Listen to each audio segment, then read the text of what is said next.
Hello everyone, my name is Ashish and in this video we are going to discuss about cascading slicers. So let me tell you what do we mean about cascading slicers. Cascading means flowing slices, that is it should filter the other slices. That is when we have multiple global slices in our report and we filter any of the slices, the other slices should have filtered data. As you can see, we have three global slices in our report, that is country, customer name and product name.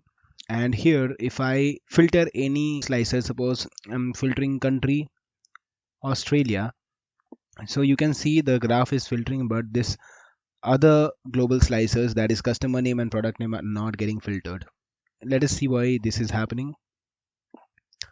So if you see, we have three dimension tables and one fact table, and all three dimensions having one to many relationship with sales table. Now if you see, the filters are flowing in this direction, upward to downwards.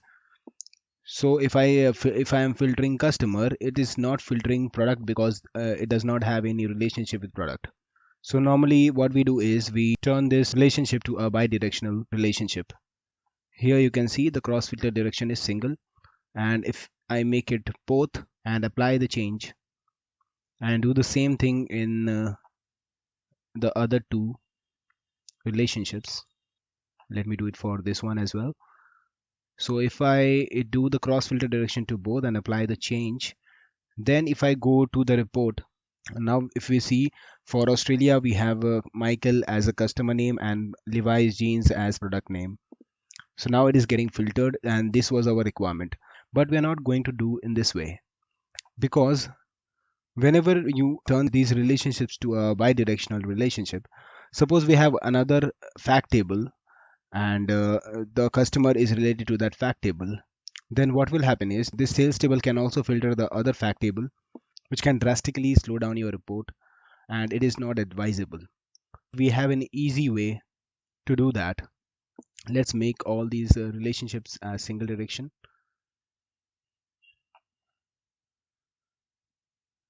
Apply change. Let's do this for this one as well, and apply change. So I will just have to create one measure and apply visual level filters on these slices. So let me show you what I am going to do. So let's create a new measure for that.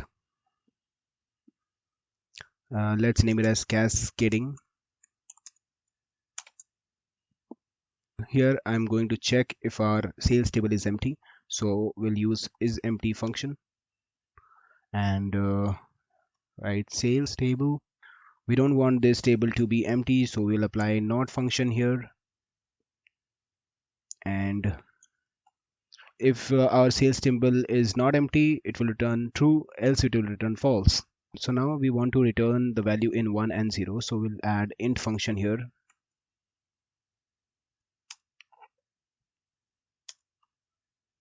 And press enter. So this is our cascading measure, which will return 1 if our fact table is not empty.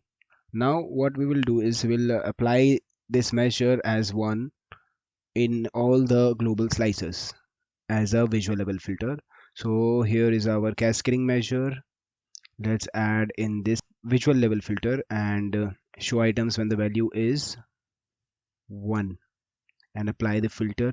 Similarly, we will do this thing for these two slices. Let's add cascading and let's make it is 1 and apply filter. Let's do the same thing for product name. Let's add cascading here and make it is 1 and apply the filter. So now if you see, we don't have any bidirectional filter in our model.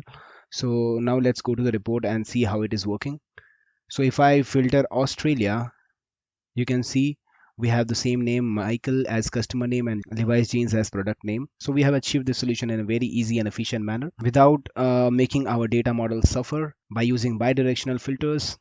That was it for this video. Let me know if you have learned something new in this video, and do not forget to subscribe my channel for more updates. Thank you everyone. Goodbye.